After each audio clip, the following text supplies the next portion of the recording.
Pokemon is the largest media franchise in the world, spawning ultra-successful toys, video games, a massive trading card game, so without a doubt, they've had their fair share of controversies. In this video, I will be covering everything including lawsuits, unsolved murders, and of course, the poo fight. Yeah, you heard me right, the poo fight. This is the Pokemon Controversy, Theory, and Obscure Media Iceberg. If you don't know how an iceberg works, it's pretty simple. Towards the top of the iceberg, you have very well-known surface-level facts that even the smallest Pokemon fan would know. And as you get towards the bottom of the iceberg, you begin to see much more deep cuts and obscure things that even the most die-hard of fans may have never heard of. And while there are a lot of Pokemon icebergs already on YouTube, I didn't really feel that many of them focused on the actual effect the franchise has on the real world. A lot of them focused more on in-game lore and Easter eggs, which is why I still felt like I can make a great video out of this. But none of the icebergs I found online really fit what I was looking for, so I decided to make my own,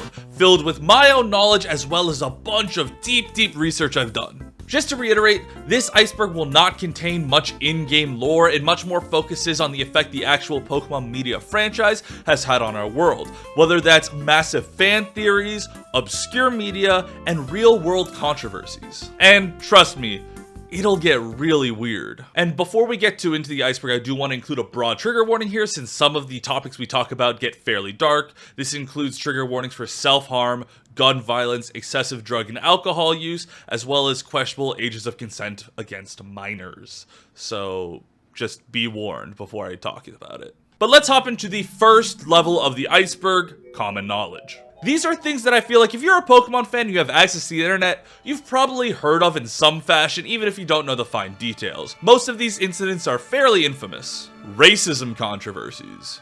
Many of Pokemon's most well-known controversies have to do with racism allegations. The two most prominent ones being with the Pokemon anime character Brock and the Gen 1 Pokemon Jynx. The Pewter City gym leader Brock was a major character in the Pokemon anime, especially in the Indigo League for over 80 episodes. But when the second arc of the anime, the Orange Island League, started, Brock was pretty quickly ridden out of the show, quite unceremoniously. Due to Brock's unique eye shape, a lot of executives felt that Brock resembled racist Asian caricatures, and felt worried about his inclusion in the anime, especially with the series' increased Western popularity. This is the reason Brock was removed for nearly 40 episodes of the Orange Island League arc, until he was brought back because they probably realized children really didn't care. Jynx was a Generation 1 Pokemon designed after the 90s Japanese fashion style called Gangaru, and I'm probably butchering that pronunciation, but that's something that's going to happen a lot during this iceberg. Gangaru featured heavily tanned skin, blonde hair, and an over-exaggerated makeup style, all of which can also be seen in Jynx's Pokemon design. However, unintentionally, it seems that Jynx's Pokemon design also heavily resembled racist Jim Crow depictions of African Americans. This was most likely due to the pitch black skin and over-exaggerated lips. In response, Jynx's skin tone was changed from a pitch black to a much darker purple, and many episodes of the anime were cut from airing in the United States. Which actually brings us to our next topic, banned anime episodes. Outside of episodes banned just for including Jynx, other anime episodes were banned for various reasons, which is natural when an anime has over 1,000 episodes. Some of these were banned from airing due to happening right after tragedies such as the 9/11 terrorist attacks or major earthquakes in Japan, but by far the most famous banned Pokemon episode is the Electric Soldier Porygon. Due to bright flashing lights in the episode, hundreds of children in Japan were sent to the hospital due to epileptic seizures. Although it is hotly debated whether or not these seizures were actually due to the episode or just a case of mass hysteria, either way, the episode has never aired again, and Porygon has never been in another anime episode since. Although, I'm just gonna point this out, Pikachu was the one who caused the flashing, not Porygon. But, you know, you can't get rid of Pikachu. Other episodes have been banned for featuring firearms too much, but my favorite banned episode has to be the one where James gets inflatable breasts. This is a real thing. Basic theories. So, for a couple points on this iceberg, I've grouped together a lot of subjects, such as broadly basic theories. This is because there are a lot of subjects that are so prominent, they're worth mentioning on this iceberg, but there's not much discussion to be had. This includes theories such as, oh, we killed Gary's Raticate aboard the SS Anne, or, oh, here's a rumor there's a Mew under the truck. Did you know Ash has been in a coma the whole time? There's not much I can add to these theories, and they're pretty self-explanatory. There's probably a better subject out there to explain them, so I just sort of lump them in here into basic theories. Pokemon is satanic. If you were a kid who grew up in a very religious family, it might not be unnatural for you to hear this, but it does surprise some people about how much some ultra-Christian movements tried to cancel Pokemon. His tail, it's a lightning bolt, and it's a satanic Z. This movement was especially prominent during the mid-2000s when Pokemon was reaching at the height of its popularity in the United States, mostly around the Game Boy Advance and Nintendo DS era. The logic people use to try and claim that Pokemon defied the Bible is pretty funny though. Some of it ranges from actual sound arguments such as Pokemon featuring witchcraft and actual ghosts, to Pokemon evolving actually defies creationism and therefore is against the Bible. So because Pokemon evolve, it's too scientific. Pokemon, based in science. I won't go too much into it because during the mid-2000s it feels like ultra-Christian groups were trying to cancel and brand everything as satanic, so it's not that unique to Pokemon. But this won't be the only time Pokemon is cancelled due to having religious imagery, so stay tuned. Lavender Town Syndrome. This is probably the most well-known Pokemon creepypasta. The story reads like a Wikipedia article, and the story is pretty straightforward. It claims that on the original Pokemon Red and Blue cartridges, only distributed in Japan, there were subliminal messages in the Lavender Town song. These subliminal messages would often encourage Japanese children into self-harm, and in many instances taking their own lives. Obviously, this is false, but there's a surprising amount of people who believe this was real, which seems to be a theme in all Pokemon creepypastas. Well, this is creepy for sure, and a little campy 15 years later looking back. It is interesting to note that this is essentially what happened in real life with the Electric Soldier Porygon episode. Either way, the creepypasta did a good job of cementing the original Lavender Town theme as the iconic tune it is nowadays. Human ghosts. I've grouped together a lot of theories surrounding the numerous human ghosts in the Pokemon series. I'm not talking about Pokemon that used to be humans, such as Yamask, where it's stated that they used to be a person and the face represents what the human's face was. No, I'm talking about the actual, real, dead people that appear in the Pokemon games. In almost every single Pokemon game up until Sword and Shield, there exists some sort of Easter egg involving human ghosts. There were a lot of theories that these were leading up to some sort of cancelled event, or that they were all somehow related to each other or would give you gifts, but none of these theories seem to hold a bit of water, except for a couple we'll talk about later. I was upset to see that there didn't appear to be any human ghosts in Pokemon Scarlet and Violet, but fingers crossed for Gen 10. Real animals and places. This refers to the existence of real animals and real world places existing in the Pokemon universe.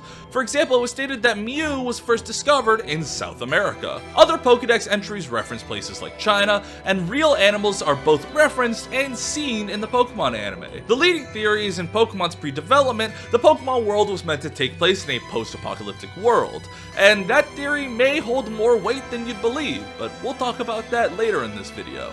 Pikachu talks.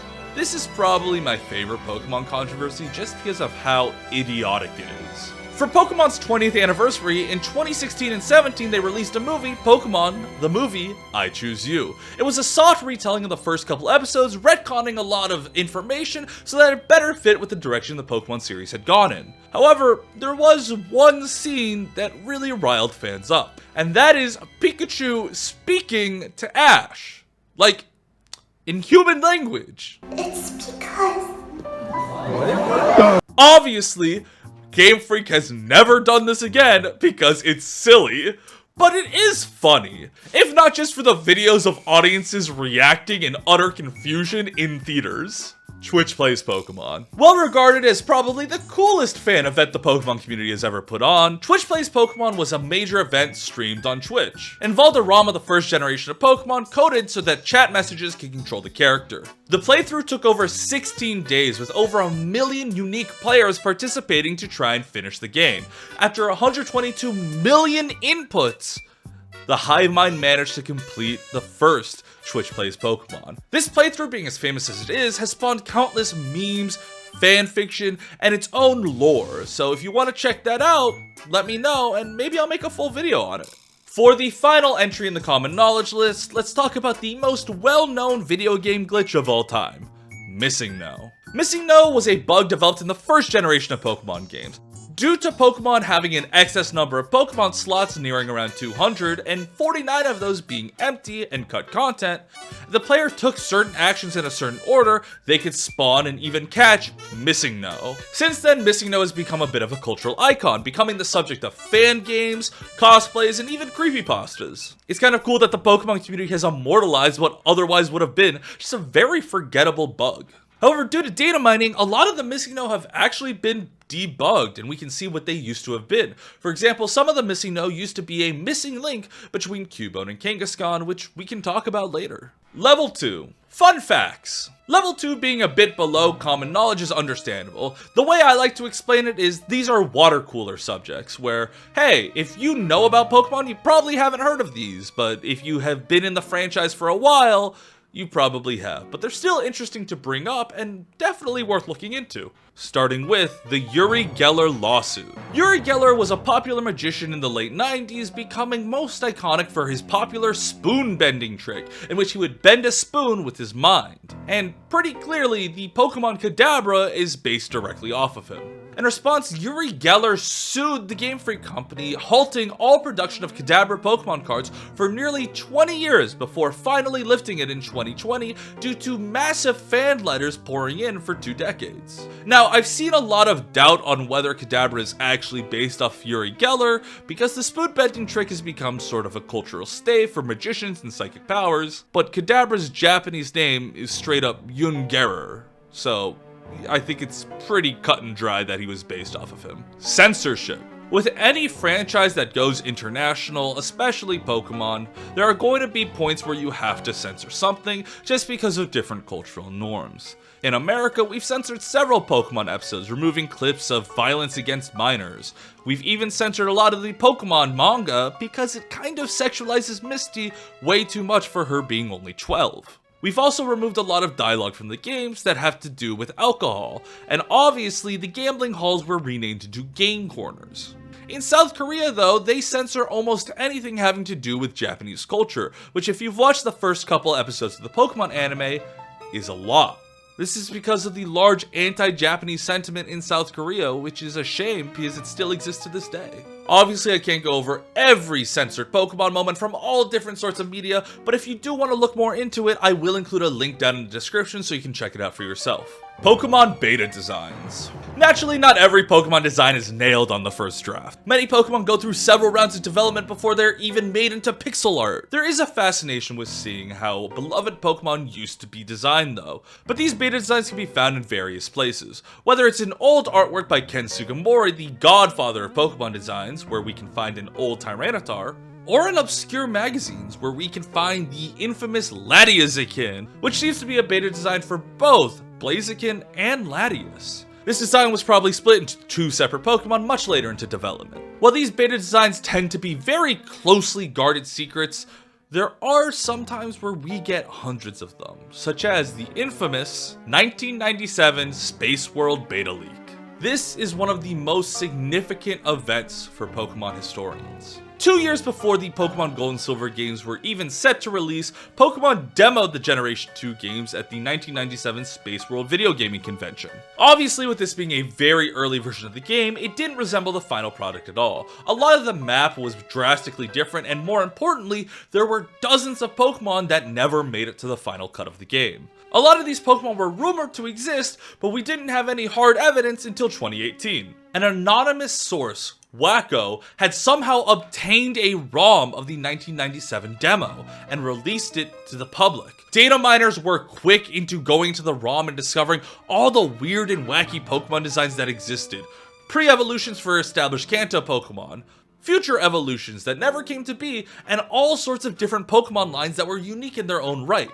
These designs were super popular and went wild on the internet for a while. I mean, look at Beta Wooper. How can you hate him? He's gorgeous. Also, side note, there's a rumor that Nintendo had Wacko assassinated for doing this to them.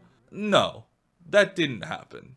That's stupid. The Firestarter Zodiac. Firestarter Zodiac is probably one of the most prominent Pokemon fan theories out there that has now been proven defunct, but because it was so popular, I thought I'd still talk about it. The theory was simple, that each generational Fire-type starter Pokemon related to one of the 13 members of the Chinese Zodiac, and yes, I count the cat. Some of the Fire-type starters fit the Zodiac extremely well, with Chimchar being a monkey, Charmander being the dragon, Tepig being, well, the pig. But some of the others required huge leaps in logic, such as Cyndaquil being a rat and Fennekin being the dog. But with the release of Scarlet and Violet and Fuecoco being, well, a Fuecoco, this theory has now been proven completely defunct, but once again, I thought I'd still mention it anyways. 4Kids pushed Misty. Romance was never a major focus in the Pokemon anime, except for Generation 6, I guess. While sometimes there might be an episode subplot or hints at a romantic connection, the show much more focuses on little monsters battling each other.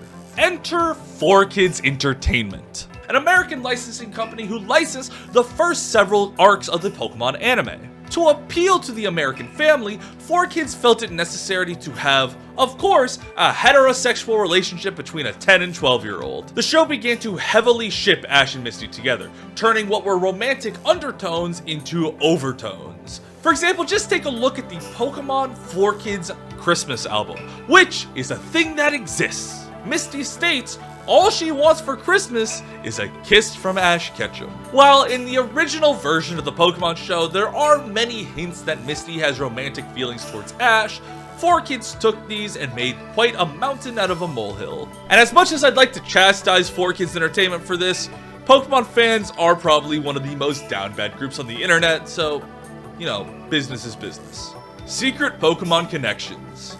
Here I've grouped together a lot of theories that have to do with unheard of connections between Pokemon. Some of these are quite prominent, such as Butterfree and Venomoth being switched during development, because Butterfree highly resembles Venonat, and Venomoth much more resembles Metapod and Caterpie. Some people believe that ghost Pokemon such as Gengar and Ghastly were originally supposed to be the dead versions of other Pokemon, such as Clefable and Cloyster. Some of these have a bit of in-game lore to back them up, such as Genesect being said to be a robotic version of a Pokemon that existed 5,000 years ago that people theorize is Kabutops. And some of them have a bit of coding to back them up, such as a Missing No having coding connections to both a Cubone and a Kangaskhan, hinting that there may have been another evolution for the two. Half of me really loves these theories, but the other half of me thinks that after over 25 years of Pokemon, we probably would have some more evidence to a lot of these. The GS Ball. The GS Ball is probably the biggest flop of the Pokemon anime outside of the existence of Tracy Sketch. It was introduced as a MacGuffin to get Ash and Co. to travel to the Orange Islands to retrieve the GS stands for Gold Silver! Oh my god, I just realized that! Oh my god, Plush, keep that in. That was my genuine fucking reaction. I did so much research for this video and I'm just realizing that. Anyways, the GS Ball was a constant mystery throughout 2 arcs of the Pokemon anime where fans theorized what could be in it. However, little did they know, the writers eventually just gave up on the GS Ball. Despite it being mentioned and being a driving plot force for 2 arcs of the anime, Ash unceremoniously just hands it off to someone. Originally, the GS Ball was going to contain Celebi, however, the writers of Pokemon decided to save that for a movie instead, and needed a quick way to get rid of it. So the mystery was never solved, and they hoped you would forget about it, but fans never did. Uranium. Pokemon fan games and ROM hacks are pretty common in the internet, and thank goodness they keep my channel alive. But unlike me, Game Freak doesn't seem to be on board all the time with these fan creations. A famous incident in the mid-2010s involved Game Freak sending a cease and desist to the developers of Pokemon Uranium, a prominent fan game that had a lot of hype around it at the time. Pokemon Uranium featured a lot of new what's called Fakemon and a new typing, Radioactive. And while officially Game Freak has shut down development of Pokemon Uranium, it's still pretty easy to find online nowadays. Nothing's ever deleted from the internet. And while Nintendo tends to leave a lot of fan creations alone nowadays, as long as they don't interfere with the main products, they will disapprove of them. A couple months ago, Pokemon disavowed randomized Nuzlocke runs. So, I'm never gonna work with them apparently. Pokemon Lost Silver. Pokemon Lost Silver is an iconic Pokemon creepypasta, and well regarded as the godfather of a lot of video game creepypastas. The concept is simple. A child goes to a garage sale and finds a copy of Pokemon Silver, but when they plug it into their Game Boy, it's spooky! The unknown in your party spell out creepy messages, and Pokemon are bleeding! No! The game cartridge turns out to be haunted, and you've been cursed to die in real life! Reading through it in 2023, it's very campy and not at all scary. Especially with the quality of horror literature we have on the internet nowadays, this just doesn't hold up, but it is an iconic piece of not just Pokemon, but internet history. The Pokemon War. The Pokemon War is a whole genre of different Pokemon theories. To boil the major theories down, essentially there used to be a great war between Kanto and Johto regions. This is hinted by Lieutenant Surge being a veteran and mentioning said war. The war took the lives of many adult men, which is why there aren't many adult NPCs in both Kanto and Johto, and would explain the absence of the protagonist's parents. The war is rumored to have taken place right before the first game, and while it's very macabre, let's talk about two sub-theories that I think are worth mentioning. One of which is that Victini was created as a nuclear warhead and weapon of war. This is because the games that were introduced in Pokemon Black and White and Black and White 2 take place in a New York-inspired world, which is where the original atomic bomb was developed. Victini is also pretty clearly based off of nuclear fission, but I think that's too far of a stretch. Another theory states that Marshadow is the fallen ghost of a soldier that died in the Pokemon War. There's not much evidence to that one, I just think it's neat. While many people really enjoy the Pokemon War theory, it does hold a decent bit of ground, which we'll talk about farther down the iceberg. Level 3, Superfan. These are things that only Pokemon superfans probably know about. While you may have heard of some of the things on here, you probably don't have a ton of information on them, or at least the fine details. That is, unless you've been in the Pokemon franchise for a long time and have done your own research into some of these topics. The Burger King recall. This is probably one of the most mainstream Pokemon controversies that no one seems to talk about nowadays. And it's probably because it resulted in the death of several children. As part of a marketing campaign for the first Pokemon movie, in 1999, Burger King released a line of Pokemon toys to go with their kids' meals. The toys were pretty simple plushes resembling Beanie Babies that would come in a Pokeball plastic container. While the toys themselves were fairly safe and quite cute, the issue lies with the containers. When half of the Pokeball container is placed over your mouth and nose like so, it creates a bit of a vacuum because of the child trying to breathe. For many young children, they didn't possess the strength to break the seal on the vacuum, and if left unattended, the child would suffocate, which is exactly what happened to a little girl while her mother was in the shower. Unfortunately, both Nintendo and Burger King refused to recall the toys at first, citing that it could have been anything, and if they can't directly prove it was the toys, they had no reason to recall. It wasn't until the death of 2 more children, and one being critically injured, that the toys were recalled, with them having to put out PSAs warning parents about the children's toys. This is why in modern Pokemon toys, whenever there's a Pokeball, they will have drilled holes into the bottom so that vacuum seals cannot be created. The Helix Chamber. Despite its ominous name, the Helix Chamber is actually something that is objectively good in the world. The Helix Chamber is a group of highly dedicated Pokemon historians whose goal is to preserve history and documents for Pokemon. Most notably, their website includes high-quality scans of the original Capsule Monsters pitch document from 1990, which was the original document that Satoshi Tajiri and Ken Sugimori, the creators of the franchise, pitched to Nintendo and Game Freak. If you're interested in Pokemon history and want to see the nitty-gritty design details of what the first generation was intended to be, 6 years before it was finally released to the public, I highly recommend you check it out for yourself, link in the description. Alchemy in Pokemon. In the lead up to the 7th generation of Pokemon games, Sun and Moon, releasing, there are a lot of rumors that the series would focus heavily on alchemy. This is because some of the first Generation 7 designs revealed to us were of course the starters, all of which whose designs seem to incorporate alchemical symbols, with Littens incorporating sulfur, Poplio incorporating mercury, and Rowlets incorporating salt. While I love this theory, and the designs very well could have been based on alchemy, upon the release of the game, the rest of the theories were proven completely false, such as Lily being a homunculus that would be a big twist at the end, or maybe even being Ultra Beast 01. Coldplay. Coldplay was one of the most influential bands of the mid-2000s, but they're no strangers to controversy, having been accused of plagiarism several times. One involves their hit song Clocks, which has a melody that strongly resembles the Pokemon Gold, Silver, and Crystal Cave theme.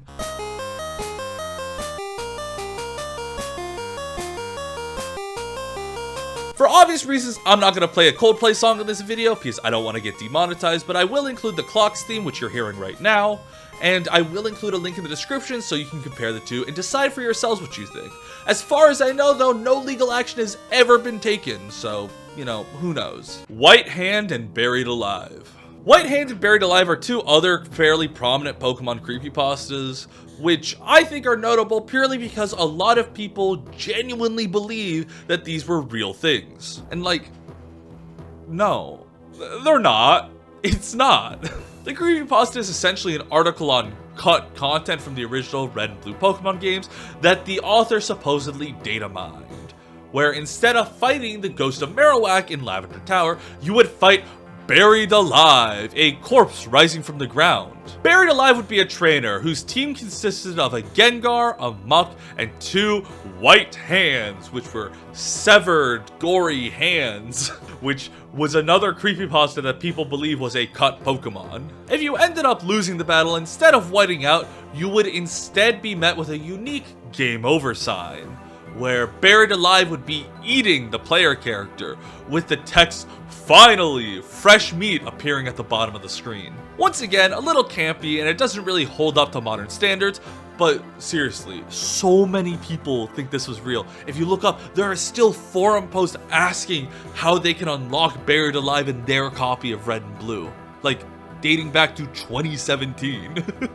PETA. PETA is an animal rights organization, very famous for being a very bad animal rights organization. PETA as an animal rights organization is fundamentally controversial. They're very famous for, one, not really accomplishing much, and two, abusing animals themselves. But in the early 2010s, their latest series of performative activism took aim at the Pokemon franchise. They wanted to critique how Pokemon encouraged dogfighting, because that's what Pokemon makes me want to do.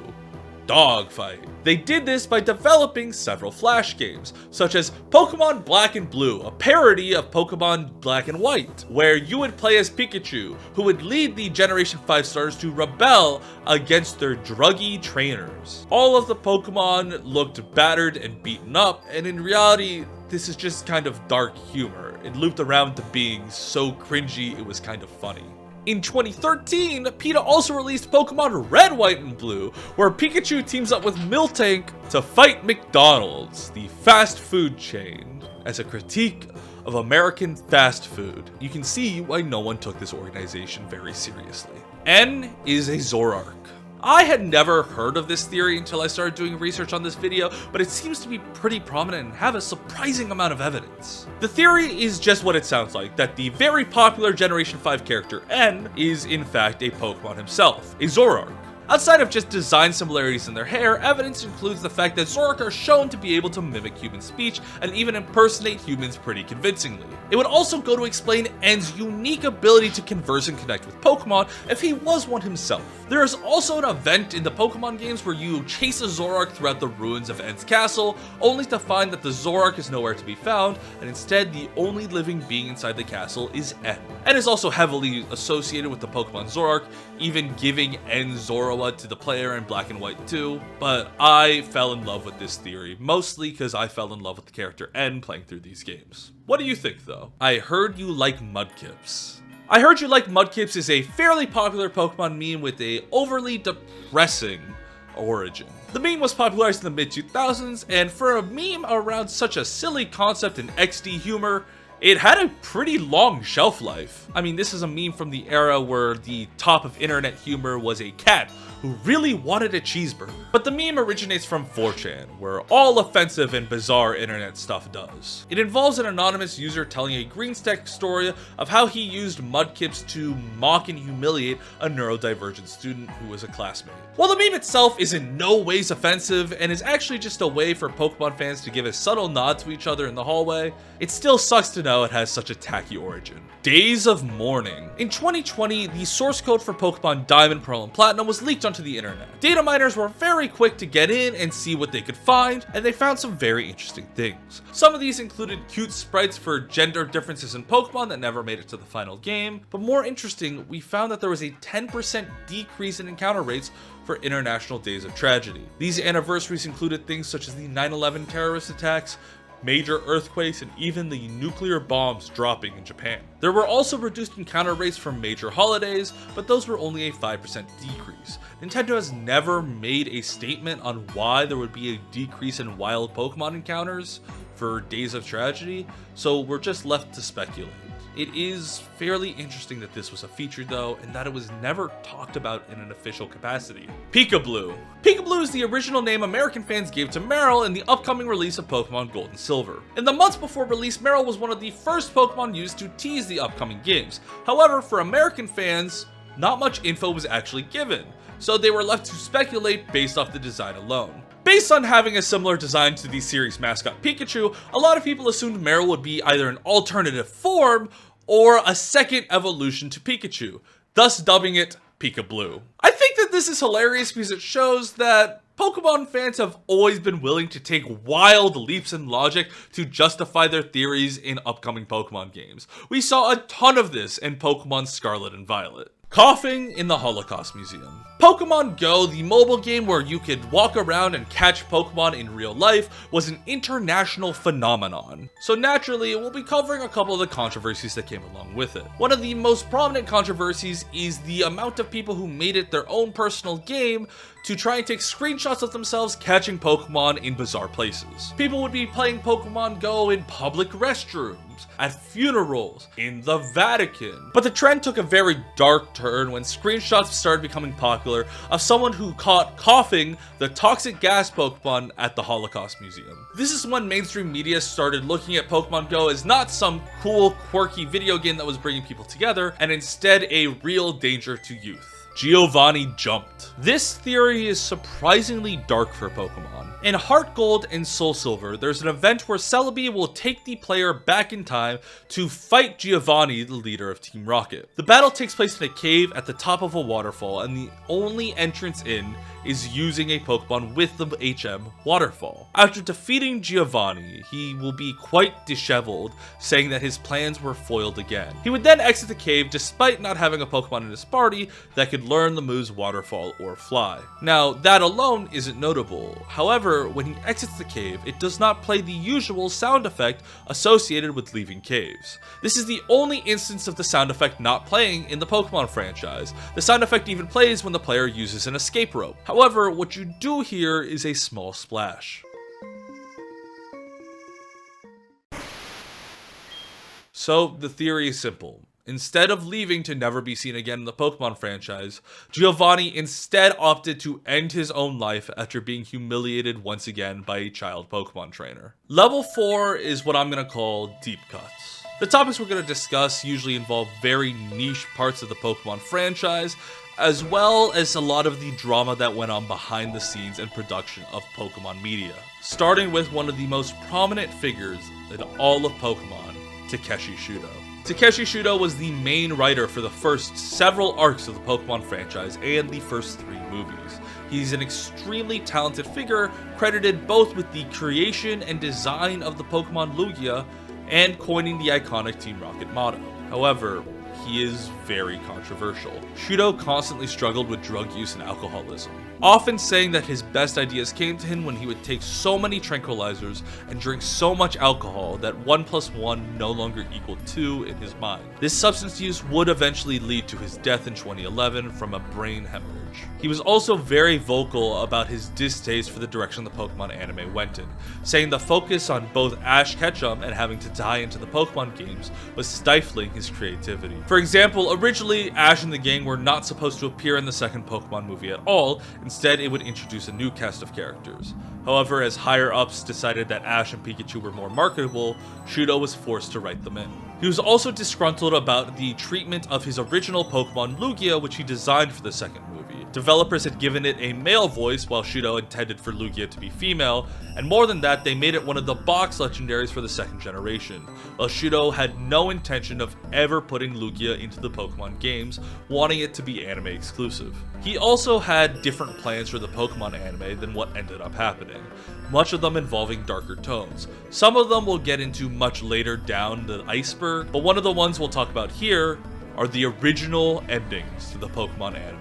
No one designs a story to go on for 1,000 episodes, except for maybe Eiichiro Oda.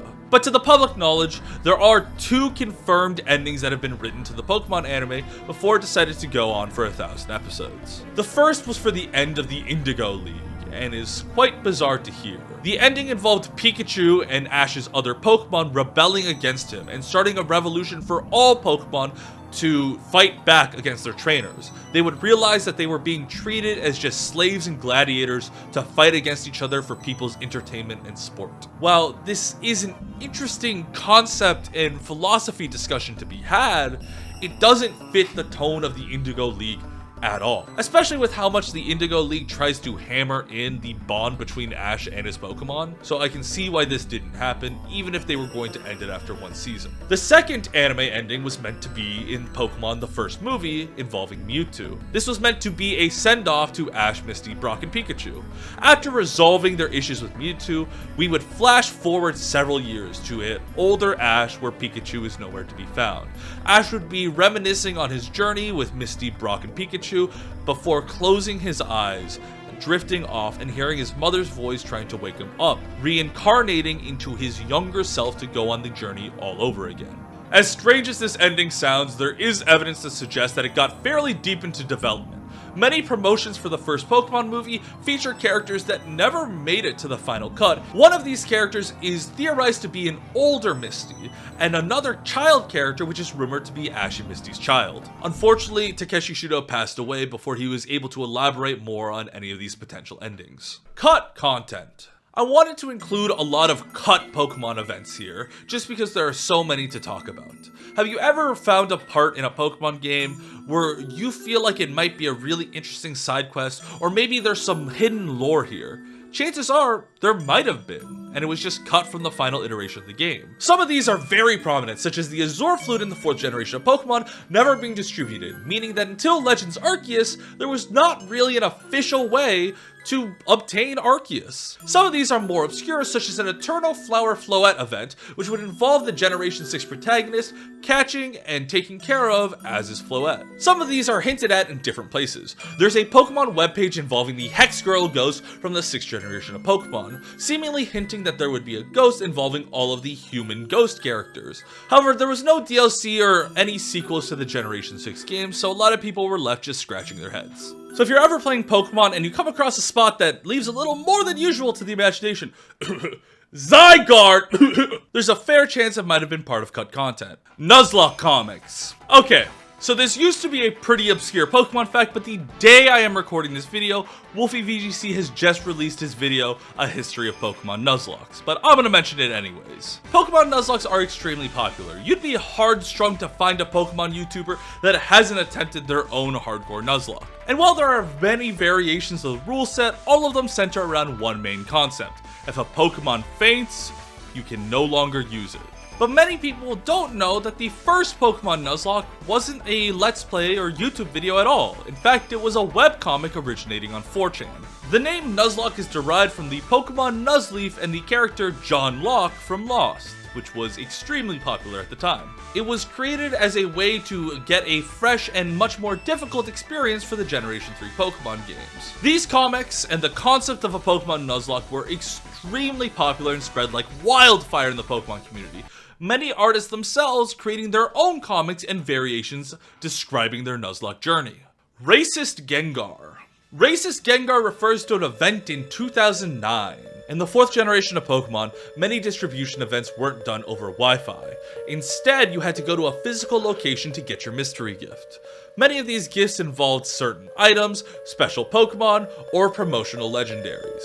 But in 2009, a group of trolls managed to get their hands on a Pokemon cartridge that was designed for distribution, and designed their own event. At Nintendo World 2009, they distributed their Pokemon, which was a level 100 shiny Gengar whose name was the N-word. To make things even worse, the Gengar had the Truant ability, a lazy nature, and had 4 moves: Sludge Bomb, Sucker Punch, Thief, and Snatch. While it's clearly just a prank in extremely poor taste, the Pokemon is technically legal. Players were able to use, trade, and battle using the Gengar, which is wild to think that this is one of the rarest Pokemon in existence. Pokemon Live! On a much lighter note, here's some Pokemon music to brighten your day. Pokemon Live was a Pokemon stage musical once thought to be lost media. It involves Ash, Misty, Brock, and Pikachu attempting to win the Diamond Badge, until realizing that the Diamond Gym was just a ploy by Team Rocket to steal people's Pokemon. They would then engage in battle with Giovanni, as well as Cyber Mewtwo. I'm not gonna lie, the musical is super campy, but it's still a fun time. The music bops, with a lot of the tracks being taken from the To Be a Master album, such as On the Road to Viridian City. Deoxys is Pokérus. This theory is fairly simple. In Deoxys' Pokedex entry, he's stated to be a manifestation of a space virus. The only virus known in the Pokemon universe is Pokérus. So it goes to state that maybe Deoxys or some of the other alien Pokemon such as Starmie and Clefable brought Pokérus to the world, but Deoxys mutated and became a Pokemon in of itself. Theory also goes to state that because Pokérus is used to increase stats, it would also explain why Deoxys has so many different forms, such as an attack form, and a defense form, and a speed form. It's Pokérus taking the form of the different statistics it hopes to improve. Cool to think about, but outside of what I've told you, there's absolutely no evidence. The Unknown King. This is the final creepypasta we'll be talking about, and it is another one that so many people legitimately believe is real. The creepypasta involves a child finding a copy of Pokemon Silver at their doorstep, so of course, they plug it into play.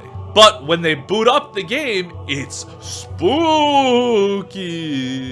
After following some mysterious instructions, the player ritualistically sacrifices all of their Pokemon, along with several prominent NPCs. And then you release the Unknown King, this magnificent sprite. The monstrous Pokemon then goes to murder every remaining NPC in the game, before a message pops up saying that the Unknown King has been released onto the real world, and that the player has doomed humanity. You know, as a kid, a lot of these creepypastas really did scare me. But like, as an adult, this is some of the dumbest crap I've ever read. Pokemon Go Unsolved Murder. At the height of Pokemon Go's popularity, a lot of incidents occurred, whether it was people falling off cliffs or running into traffic. Naturally, you can't always fault Game Freak for this, because if you give anything to millions of people, some of them will find a way to injure themselves with it. But there is one case that remains a complete mystery. Calvin Riley was a 20-year-old college baseball player in San Francisco, playing Pokemon Go with several of his friends. To catch a Pokemon, he separated from his group and started walking down the street near Ghirardelli Square. A man quickly approached Calvin from behind and shot him, before quickly exiting the scene. To this day, it's a complete mystery what the man's intentions were in shooting Calvin, whether this was premeditated or not. It clearly wasn't a mugging, since the man left without even searching the body for a wallet or any of his belongings. A $110,000 reward has been put up for anyone with any knowledge pertaining to the identity of the murderer, who still remains at large to this day. Level 5, Taboo. Well, not every item on the Taboo tier of this iceberg is necessarily dark or taboo, I guess. There are things that the Pokemon Company isn't exactly jazzed to even acknowledge. So it's only natural that a lot of Pokemon fans would have never heard of some of these instances. Outlawed in Saudi Arabia. In 2001, the Grand Mufti of Saudi Arabia, and once again, I apologize for my terrible pronunciation, outlawed Pokemon in his kingdom for a variety of reasons. Some of this is he said that Pokemon games, as well as the Pokemon trading card game, were essentially gambling, because they included casinos in the games, and pulling cards of different value he didn't see as anything different than just a random game of chance. He also accused the games of featuring several religious propaganda. The games do feature some geometric imagery such as crosses or even Freemason triangles, but they've also gone as far as to accuse the normal energy Pokemon trading card as being a Star of David. I do find some irony in the fact that people have tried to cancel Pokemon for being both too Christian and anti-Christian. So, you know, there's no winning. The Suicide Forest. I have made a severe and continuous lapse in my judgment. It's not a secret that Mount Silver is based off of Mount Fuji, the most famous mountain in all of Japan. However, in the original Pokemon Gold and Silver games, there appeared to be a cut content map that was based off of the infamous Japanese Suicide Forest. It's no wonder why Game Freak eventually made the decision to cut this map from the final release of the game, as its inclusion would have made no sense thematically and would have just stirred up more controversy. But it does explain why Logan Paul loves Pokemon cards so much. Unknown and Ultra Beasts. This is actually a really interesting theory, but it does seem like a bit of revisionist history. The theory states that Unknown, the Pokemon from Generation 2, is in fact an Ultra Beast. A lot of the speculation for this comes from the third Pokemon movie, which we'll also talk about even more later down the iceberg. But the movie centers around Unknown fulfilling the wishes of a girl named Molly, but a lot of the scenes in which the Unknown appear in features designs that seem very similar to the Ultra Wormhole. There's also a book of legendary Pokemon that features Pokemon that seem to resemble Circuitry, and a sun-based legendary Pokemon that people say is Solgaleo, despite them not looking anything alike. I do think the theory is cool, and who knows, maybe they'll retcon this in the future so that Unknown were Ultra Beast, but for now, I don't believe a word of it. The Gear Project. The Gear Project was a large push by Game Freak to try and create what they called the next Pokemon. Not so much that they wanted to create a new Pokemon-style game, but they wanted another IP that could rival their already established media juggernaut. Game Freak has stated that their A team would be working on new Gear Project games while their B team would continue working on Pokemon. And it's for this reason that the Gear Project is often blamed for the dip in quality for a lot of the 3DS Pokemon games. People often say that a lot of the games seem like they were made on bare budget and that the developers were constantly distracted. While none of the Gear Project games ever saw any major sales, and a lot of them bombed, and some of these complaints may actually be well grounded. Both Pokemon directors for Omega Ruby and Alpha Sapphire, as well as Ultra Sun and Ultra Moon, took extended breaks to work on Gear Project games. So it could be said that if there were dips in qualities for those games, it's because it wasn't the director's sole focus. Unfortunately, none of the Gear Project games ever really made it big, with most of them being financial losses for Game Freak, and the Gear Project eventually being retired. Pikachu Eater. Neopets was a massively multiplayer online pet simulator that was super popular in the mid-2000s. It featured a variety of Neopets as well as several mini-games that could be played throughout the website. The Neopets franchise is no stranger to controversy themselves, also having their own slew of racism allegations. But what we're talking about today is how they tried to start beef with Pokemon. In Neopets' Gallery of Evil, there existed a large lizard simply dubbed the Pikachu Eater, whose diet consisted solely of Pokemon. In the art for the Pikachu Eater, you can even see what appears to be Pikachu's ears and tail. What Neopets may have failed to realize is that while they wanted to start beef with Pokemon, the Pokemon Company, being an infinitely larger franchise, just didn't care. Not to mention the fans of Neopets, who are mostly children, also were fans of Pokemon, and very often didn't want to see Pikachu getting eaten by a lizard. Eventually, this was taken down after fan backlash, but the large lizard still remains in one form or another. Cancelled Pokemon games. For as long as Pokemon has been around, there have always been rumors of cancelled Pokemon games. but many of these games actually do have some evidence of being in development at one point or another. Longtime Pokemon developer Junichi Masuda has stated that Pokemon Black and White were originally developed to have a third all-encompassing game similar to Pokemon Crystal or Platinum before they decided to do sequels in the form of Black and White 2. Data miners also found in logs of Pokemon X and Y that 2 more Pokemon games were supposed to take place in the Kalos region. It's unknown if these 2 games were supposed to be either sequels or pseudo-reboots such as Ultra Sun and Ultra Moon, but all we know is that we never got them. This also lines up with a timeline since 2015 was the first in many years to not have a mainline Pokemon game release. It's not that a lot of events from this game were originally recycled as Sun and Moon, such as Magirna, which has a much more Victorian-esque design, which doesn't really fit the tropical vibes of Sun and Moon, as well as Zygarde. Dragonite evolves into Yoshi. Dragonite evolving into Yoshi was a large-scale hoax started by Expert Gaming Magazine in 1999 as an April Fool's prank. They wrote an article saying that Dragonite could evolve into Yoshi using a hidden method that they even included images for. The method was wild, involving 2 different copies, one of each Pokemon Red and Pokemon Blue, having completed Pokédexes on both, training a level 1 Dratini up to level 100, and so forth. While it's easy to verify that this is false now, it's not like people in 1999 always had access to the worldwide internet. Not to mention, it wasn't that simple to figure out that it was an April Fool's prank. Many of these magazines were left on shelves for months, so a kid might have picked this up in June and been like, oh, that's cool, having no idea that it was meant for April Fools. It's not a particularly unique hoax, as many of these existed. Someone once told me that you could catch a level 100 Donkey Kong in Pokemon Sapphire. But I do think it's worth mentioning since it was an actual large-scale event by a large-scale company. Reportedly, Nintendo was also flooded with letters asking how to evolve Dragonite into Yoshi. The Game Boy camera. This is something I think is wild. So the Game Boy camera, pretty self-explanatory. It's an attachment to the Game Boy that turns it into, well, a camera. But the important bit is that after you take your photos, you were able to print it out as well as add several stickers, many of these involving Pokemon such as Pikachu, Charmander, Bulbasaur, and Squirtle. But what is significant is that the Game Boy camera released in June 1998, a full year before Pokemon Red and Blue would be released to American audiences.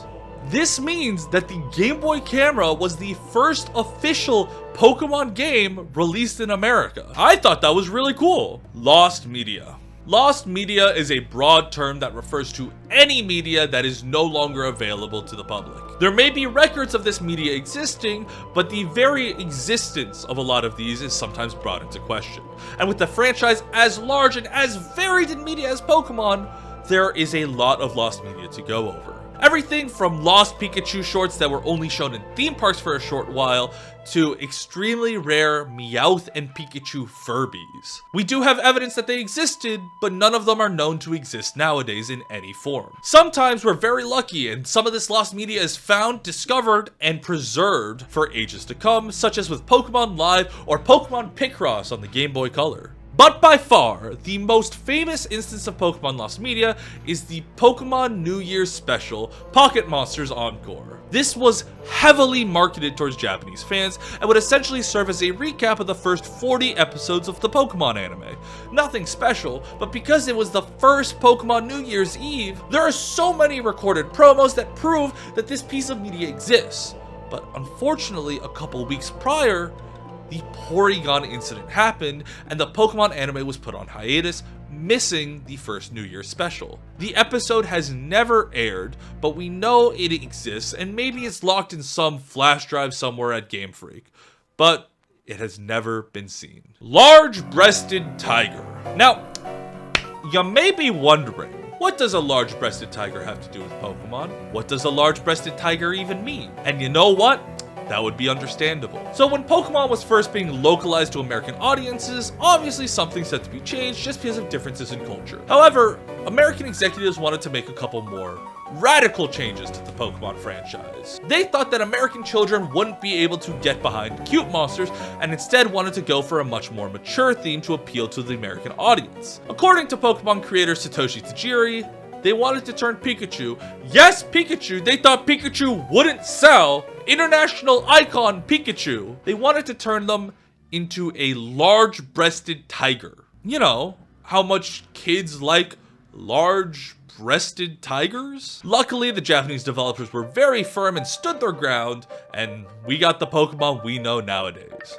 Thank goodness. The original red and green. For the final topic of Tier 5, let's talk about the original development of Pokemon Red and Green and how radically different it was going to be from the final product that we got. While nowadays Pokemon is known to be very family friendly, maybe to its own diminishing degree, it was originally developed for a very mature audience. The original Pokemon plan was still to be a creature collector, but to be a much darker tone and lean into the dogfighting aspect. Instead of creating a bond with Pokemon as friends, trainers would use whips to command and force Pokemon to fight, instead ruling through fear. Instead of badges, every single Pokemon gym, you would get a new whip which was stronger and hurt more so you could control more powerful Pokemon. Obviously, this was scrapped because the creators realized that people would get way too attached to their creatures and it made players feel too cruel. However, this was scrapped late into development, as many of the original sprites such as that for Sabrina and several Team Rocket grunts still feature whips. It's because the Pokemon games were intended to be much darker than they are today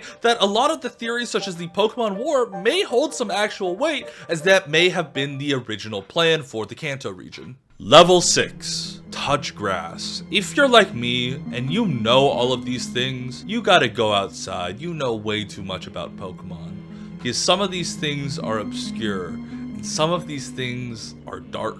This is where the theories get wild, the controversies have real world effects, and the shit hits the fan. Literally, we're gonna be talking about the poo fight soon. I hinted at that at the beginning of the video. VGC mass shooting. James Stumbo and Kevin Norton were two Pokemon professionals who are fairly prominent figures in the online VGC scene in 2014. James Stumbo and Kevin Norton were two Pokemon professionals based out of Iowa, but a fairly negative reputation in the professional Pokemon community. Oftentimes, they would threaten physical harm to other community members, leading to them being banned several times over social media and receiving warnings from several moderators. However, in 2015, the two qualified for the Boston World Championships for Pokemon VGC, and in the lead up to the event, one of the forum moderators for online Pokemon began to take notice that a lot of their threats started to escalate. They escalated so much that the moderator felt the need to alert the Pokemon Company and community organizers. This eventually led to a police investigation and search of the two's vehicle.